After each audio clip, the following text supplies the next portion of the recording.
তোমাদের সূর্য সকালবেলা পূর্ব আকাশে উঠে গোটা দুনিয়াটারে আলোকিত করে। আমার সূর্য মুহাম্মদ এশার নামাজের পরে আমার ঘরের ভেতরে যখন উকি দেয়, আমার পুরো ঘরটারে আলোকিত করে দেয় কে? এত সুন্দর চেহারা ছিল, ওনার চেহারার নূর দিয়ে হারানো সুই খুঁজে পেয়েছে বিশ্বনবীর স্ত্রীরা। চিল্লায় করে আল্লাহু আকবার। বিশ্বনবীর চেহারা সৌন্দর্যের সাথে কারো সৌন্দর্যের কোনো মিল হবে? এটা ফিটনেসের দিক থেকে হোক, এটা চেহারার সৌন্দর্যের দিক থেকে হোক, এটা কণ্ঠস্বরের ঝংকারের দিক থেকে হোক, সম্মান আর মর্যাদার দিক থেকে হোক, আমার নবীর সম্মানের ধারে কাছেও সম্মান পৃথিবীর কারো হতে পারে না। চিল্লায় বলেন ঠিক কিনা? এজন্য আল্লাহ বললেন ওয়ারাফা'না লাকা যিকরাক, নবী আপনার সম্মান বাড়াতে বাড়াতে আমি আকাশচুম্বী করেছি। লোকজন সব যে বিশ্বনবীর দরবারে লাইন ধরেছে, হাজিরা সব বিশ্বনবীর কাছে যে চেহারা দেখেই কুপকার, বাকি জিনিস তো পরে। অনেকে আছে না, চেহারা দেখলেই মানুষ পাগল হয়ে যায়, আছে না নাই? চেহারা দেখেই পাগল, চেহারা দেখেই পাগল। তারপর তারা মিলাতে লাগলো। মিনার তাবুতে আবু জাহেলের কর্মীরা ঘোষণা দিয়েছিল এলাকায় মুহাম্মদ নামে পাগল এসেছে। তারা মিলায় দেখে না, এই মহামানব কোনদিন পাগল হতে পারে না, কারণ পাগলের চুলগুলো থাকে উস্কো খুস্কো। ঠিক কিনা? আমার নবী সাল্লাল্লাহু আলাইহি ওয়াসাল্লামের চুল উস্কো খুস্কো ছিল।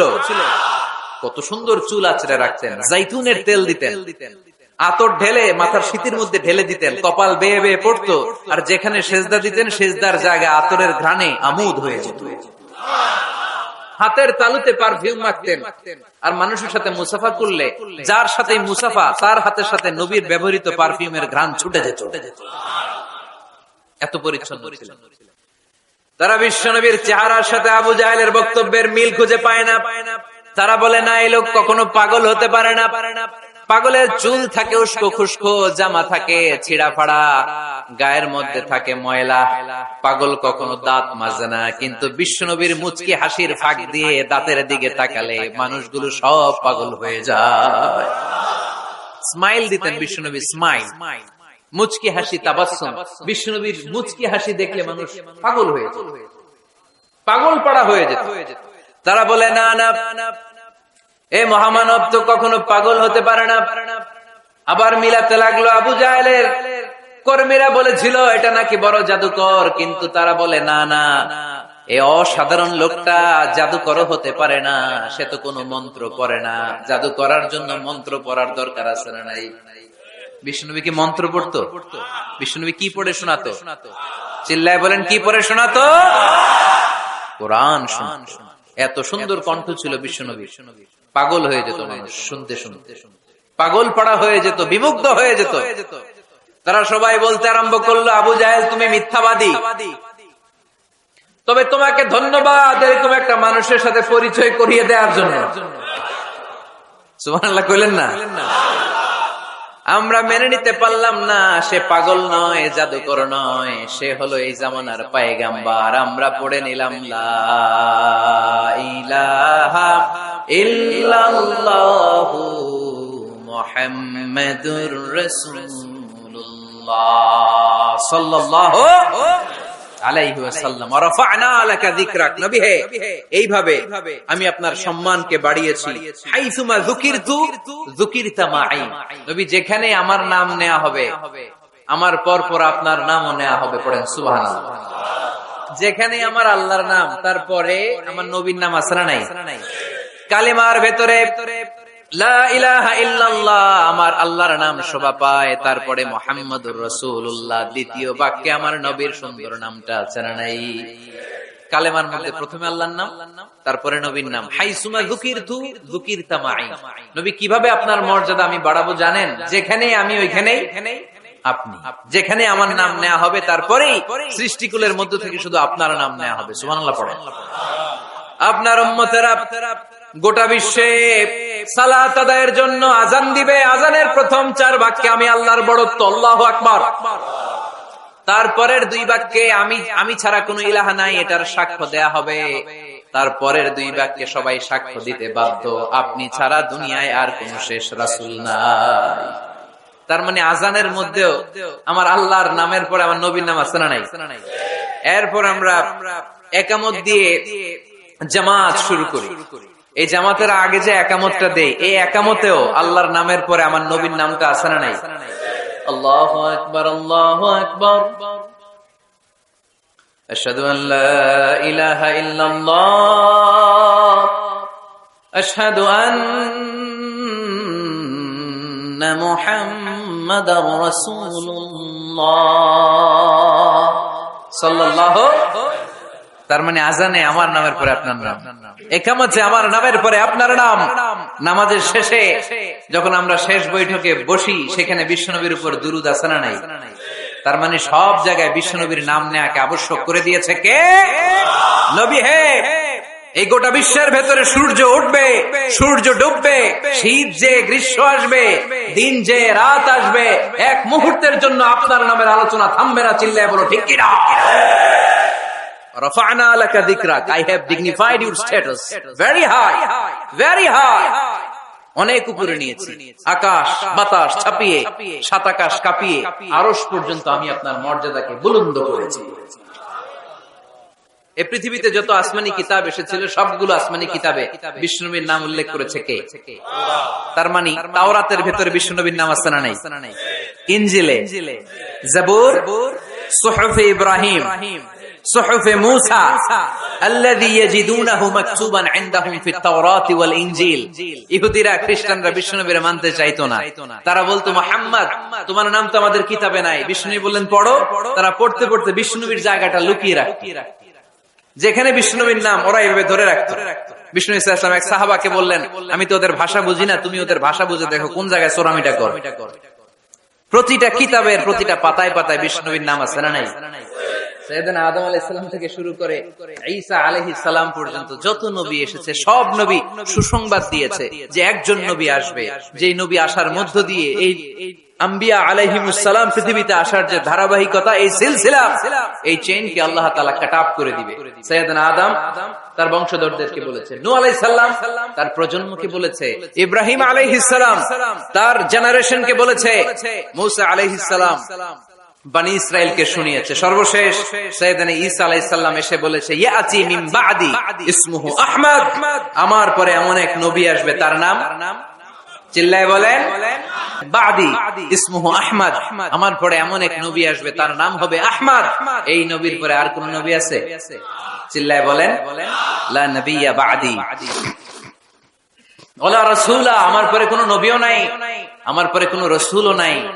তবে আমার পরে যদি নবী হওয়ার যোগ্যতা কারো থাকে, আমার উমরে ফারুক নবী হওয়ার যোগ্যতা রাখে।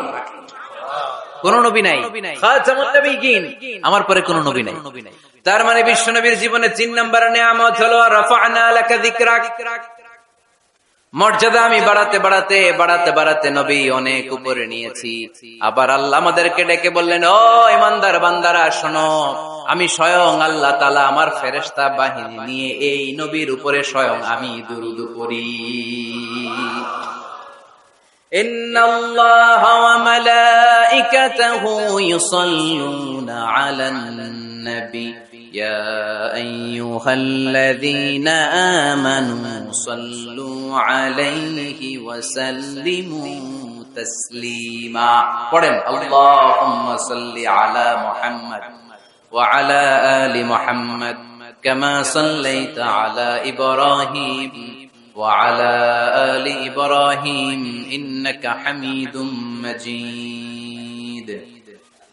اللهم بارك على محمد وعلى آل محمد كما باركت على إبراهيم وعلى آل إبراهيم إنك حميد مجيد। চিৎকার করে পড়েন সুবহানাল্লাহ। এমন নবী যে নবীর উপর আল্লাহ নিজেই দরুদ পড়ে, ফেরেশতারা পড়ে, এজন্য আমাদের পড়ার দরকার আছে না নাই? আবার আল্লাহ বললেন, নবী আপনি এমন নবী যেই নবীকে আমি হাউজে কাউসার দিয়েছি, লক্ষ লক্ষ নবীদের কাউরে কিয়ামতের দিন আমি হাউজে কাউসারের মালিক বানাবো না, শুধুমাত্র কেবলমাত্র একমাত্র আপনি ছাড়া। ইন্না আ'তাইনাকাল কাউসার ফাসাল্লি লিরাব্বিকা ওয়ানহার ইন্না শানিআকা হুয়াল আবতার। সুবহানাল্লাহ। পড়ে, এই হাউজে কাউসারের পানি খেতে চান? পান করতে চান? বিশ্বনবী না দিলে খাইতে পারবো আমরা? হাউজে কাউসারের পানি মধুর চেয়েও মিষ্টি, আবরাদু মিনাস সালজ, বরফের চাইতেও ঠান্ডা, আবিয়াদু মিনাল লাবান, দুধের চাইতেও সাদা। মান শারিবা মিনহা শারবাতান লাম ইয়াজমা আবাদা, এক ঢোক হাউজে কাউসারের পানি যে খাবে চিরকালের জন্য তার গলার তৃষ্ণা মিটে যাবে। ওই হাউজে কাউসার বিশ্বনবীকে দিয়ে বিশ্বনবীর মর্যাদা বাড়িয়েছে কে?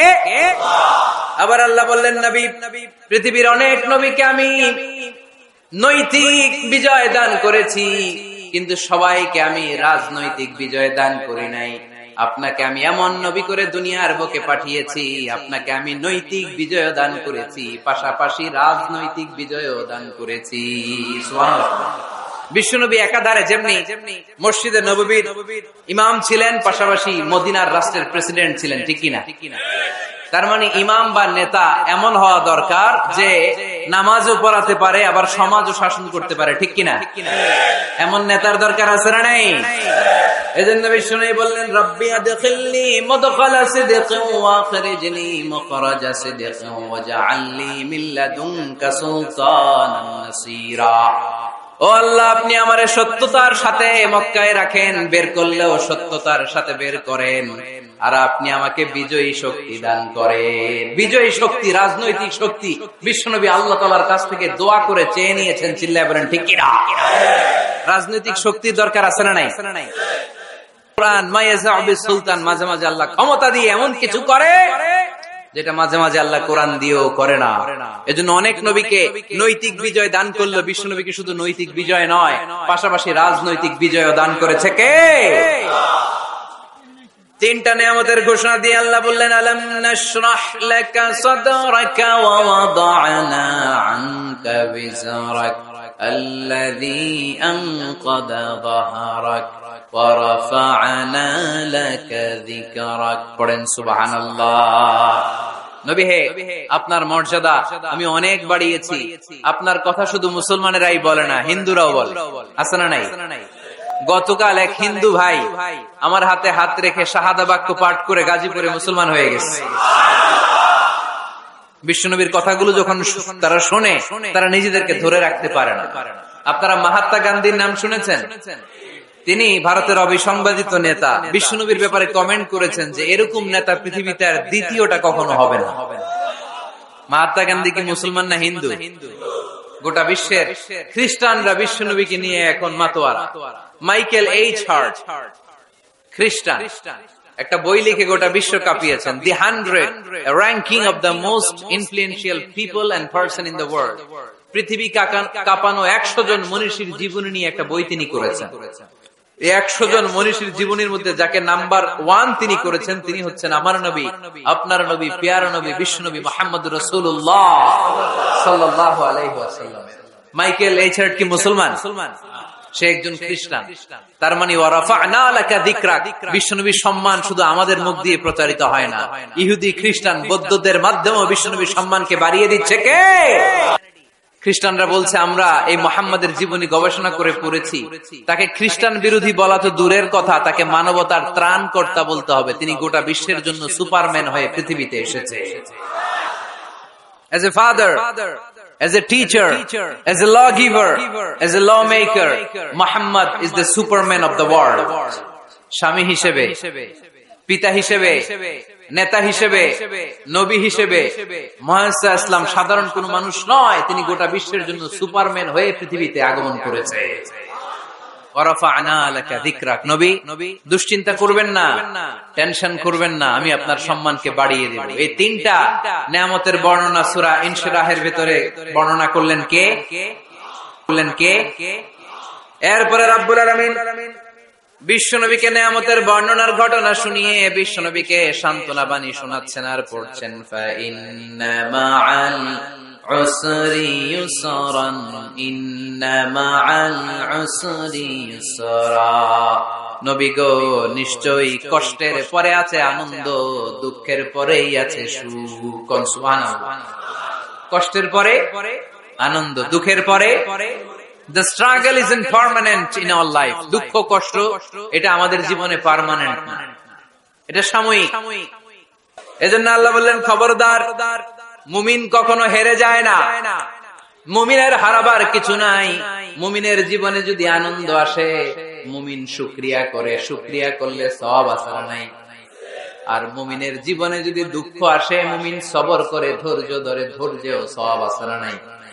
তাহলে আমাদের সব দিক দিয়েই চলা, আনন্দের দিনগুলাতে শুকরিয়া করব, আর দুঃখের দিনগুলাতে ধৈর্য ধরবো, দুইটার মধ্যে সওয়াব আছে না নাই?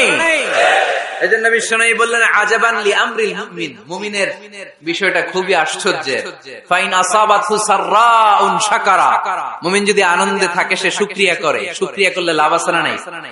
ওয়াইন আসাবাতহু দাররাউন সাবারা, আর দুঃখে পড়লে সে সবর করে, ধৈর্য ধরে, ধৈর্য ধরলে সওয়াব আছে না নাই? তার মানে আমাদের হারাবার কিছু আছে। মাঝে মাঝে আল্লাহ আমাদেরকে দুঃখ কষ্ট দিয়ে পরীক্ষা করতে চান, এগুলো আমাদের জন্য খারাপ নয়। এই দুঃখ কষ্ট বিপদ আমাদের কোমরকে সোজা করে, আমাদের পায়ের মাটিকে শক্ত করে, চিল্লায় বলেন ঠিক কিনা? প্রতিকূল পরিবেশে কিভাবে বাঁচতে হয় এই দুঃখ কষ্ট আমাদেরকে শিখায়। এজন্য মুমিন বান্দার বৈশিষ্ট্য হচ্ছে দুঃখ কষ্ট বেদনা জ্বালা এগুলোতে সে আপসেট হয় না, সে হাল ছেড়ে দেয় না, সে ভরসা রাখে একজনের উপর, চিল্লায় বলতে হবে তিনি কে? কারণ মুমিন জানে রাত্রি যত গভীর হয়, অন্ধকার তমানিসা ভেদ করে সুবহে সাদিক হয়। মুমিন জানে গর্ভবতী নারীর পেটের ব্যথা যেই দিন বাড়তে থাকে, ওই দিনই নতুন মেহমান আগমনের সময় ঘনাতে থাকে। মুমিন জানে তার জীবনে দুঃখ কষ্ট বিপদ যত বাড়তে থাকে, সুখের দিন কাছে আসতে থাকে। এজন্য মুমিনের হারাবার কিছু নেই। ফাইন্না মাআল উসরি ইউসরা, ইন্না মাআল উসরি ইউসরা। নবী হে, কষ্টের পরেই আছে আনন্দ, দুঃখের পরেই আছে সুখ। আপনি সমস্যায় পড়েছেন, ওই সমস্যার সমাধানও আছে না নাই? এই পৃথিবীতে এমন কোন সমস্যা আছে যেটা সমাধান নাই? কথা বলেন। সমস্যা তৈরি করেছে কে? আবার সমাধানও দিয়েছে কে? Allah doesn't create a lock without its key. Allah কখনো চাবি না বানাইয়া ওইটার তালা বানায় নাই। কথা কন। তালাও যেহেতু আছে, ওই তালার চাবিও বানিয়েছে কে? মা আনজালাল্লাহু দাআন ইল্লা আনজালাল্লাহু লাহু শিফা। আল্লাহ দুনিয়ায় এমন কোন রোগ পাঠায় নাই যে রোগের ঔষধ বানায় নাই, এমন কোন রোগ নাজিল করে নাই যেই রোগের কোন চিকিৎসা বানায় নাই, হয়তো সেটা আবিষ্কার হয় না। অনেকে ক্যান্সারের কথা বলতে পারেন যে হুজুর ক্যান্সার এমন রোগ, এই ক্যান্সার তার নাই কোনো অ্যানসার, কিন্তু বিজ্ঞানীরা বলতেছে এটারও অ্যানসার আবিষ্কৃত হচ্ছে। সুবহানাল্লাহ কইবেন না? কিছু কিছু ক্ষেত্রে হয়েও গিয়েছে। এজন্য দুঃখের পরেই আছে সুখ, কষ্টের পরেই আছে আনন্দ। এই দুনিয়াটাই এরকম, কষ্টের পরই আনন্দ। দেখবেন তারাবির নামাজ 20 রাকাত পড়তে কষ্ট লাগে না? কোমরে ব্যথা, হাঁটুতে ব্যথা, কিন্তু 20টা রাকাত যখন শেষ করে মসজিদ থেকে বের হই, একটা আনন্দ আছে না? কষ্ট করে পরীক্ষার জন্য প্রিপারেশন নিলেন আপনি কয়েক মাস, কিন্তু ফলাফল যখন ভালো হয় তখন একটা আনন্দ আছে না নাই? সারাদিন রোজা রাখলেন রমজানে, কি কষ্ট, তৃষ্ণায় গলা ফেটে যায়, কিন্তু ইফতারির সময় যখন রুহাবজা শরবতটা খাই কেমন লাগে? একটা আনন্দ আছে না নাই? এজন্য আল্লাহ বললেন فَإِنَّ مَعَ الْعُسْرِ يُسْرًا إِنَّ مَعَ الْعُسْرِ يُسْرًا। ও নবী, কষ্টের দিন মক্কায় অল্প কিছু দিন, মদিনাতে আনন্দের দিন অপেক্ষা করছে। আমাদের জীবনে যদি দুঃখ কষ্ট আসে, আমরা ধৈর্য ধরব, তাওয়াক্কুল করব একজনের উপর, তিনি কে? কারণ আমরা বিশ্বাস করি কষ্টের দিন এটা চিরকালের জন্য নয়, সামনে আনন্দের দিন আমাদের জন্য সেট করে রেখেছে কে? তাহলে আমরা সূরাতুল ইনশিরাহ থেকে 3টা নিয়ামতের বর্ণনা শুনলাম, বিশ্বনবীকে কি সান্ত্বনা দেয়া হলো সেটা শুনলাম। এবার 2টা গাইডলাইন শুনে তাফসীর আমরা শেষ করব। শুনতেছেন? কষ্ট হচ্ছে? উঠা বসা করতেছেন কেন? উঠলেন কারা কারা? শেষ করে দিব? দোয়া করে দেই। কি গাইডলাইন দিলেন শুনবেন? গাইডলাইন নাম্বার 1, ফাইদা ফারাগতা ফানসাব। নবী আপনি যখন অবসর হন, আপনি ইবাদতে মশগুল হন। ফানসাব ফিল ইবাদা। তাফসীর ইবনে কাসিরে এসেছে আপনি ইবাদতে মশগুল হন যখন আপনি অবসর পান। অবসর আল্লাহর দেয়া বড় নেয়ামত, এটা বিশ্বাস করেন? অবসর কিন্তু নেয়ামত। আমরা অনেকেই অবসর সময়কে কাজে লাগাই না, কিন্তু অবসর চলে যাওয়ার পরে যখন ব্যস্ত হয়ে পড়ি তখন বলি হায় রে, অবসরটা যদি কাজে লাগাইতাম। পরীক্ষার পরে 3 মাস ছুটি ছিল, এই 3 মাস অবসরে যদি পড়তাম তাইলে তো আজকে ভার্সিটিতে চান্স পেয়ে যেতাম, ঠিক কিনা?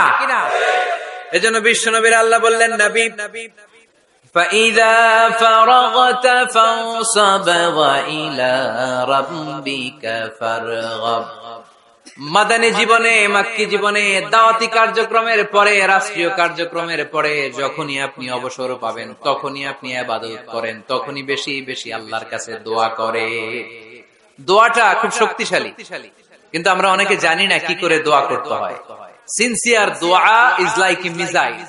আপনারা প্রায় পত্রিকায় শুনবেন আমেরিকা অমুক দেশে মিসাইল হামলা করেছে, শুনছেন? মিসাইল হামলা এমন হামলা, কত সেন্টিমিটার বেগে যে কোন জায়গায় অ্যাটাক করবে, যেখানে মারার কথা ওখানে পড়বে। ঠিক দোয়াটা হচ্ছে মিসাইলের মতো। আপনি যদি দোয়ার মতো দোয়া করতে জানেন, ওই দোয়াটাও জায়গা মতো যে ভেদ করবে। চিল্লায় এখন ঠিক কিনা? কিন্তু আমরা দোয়া করতে জানি না, কি করে দোয়া করতে হয় এটা জানি না। বিশ্বনবীকে আল্লাহ বললেন, নবী ফাইদা ফারাগতা ফানসাব, যখন আপনি অবসর হবেন তখন আপনি দোয়া করেন, আল্লাহর কাছে চান। বেশি বেশি চাইলে খুশি হয় কে? তার মানে প্রথম ঘোষণা হলো ফাইদা ফারাগতা ফানসাব। প্রথম নির্দেশনা হলো নবী, যখনই আপনি অবসর পাবেন ইবাদত করবেন এবং দোয়া করবেন, বেশি বেশি আল্লাহর কাছে চাইবেন। 2 নাম্বার দিক নির্দেশনা হলো ওয়া ইলা রাব্বিকা ফারগাব, সব সময় আপনি আপনার আল্লাহর দিকে মনোনিবেশ করবেন। বিপদে পড়লে ডাকবো কারে? আমাদের অসুস্থতাকে সুস্থতায় পরিণত করে দিতে পারে কে? চাকরির জন্য পাগল পারা, চাকরি নাই, চাকরির ব্যবস্থা করে দিতে পারে কে? বিদেশে যেতে মনে চায়, পাসপোর্ট দিয়ে রেখেছি, ভিসা নাই, ভিসা লাগাই দিতে পারে কে? কিন্তু আমরা দুঃখ, কষ্ট, বেদনা কিছু একটা হইলেই সবার আগে আল্লাহরে শেয়ার করার আগে ফেসবুকে শেয়ার মেরে দিই।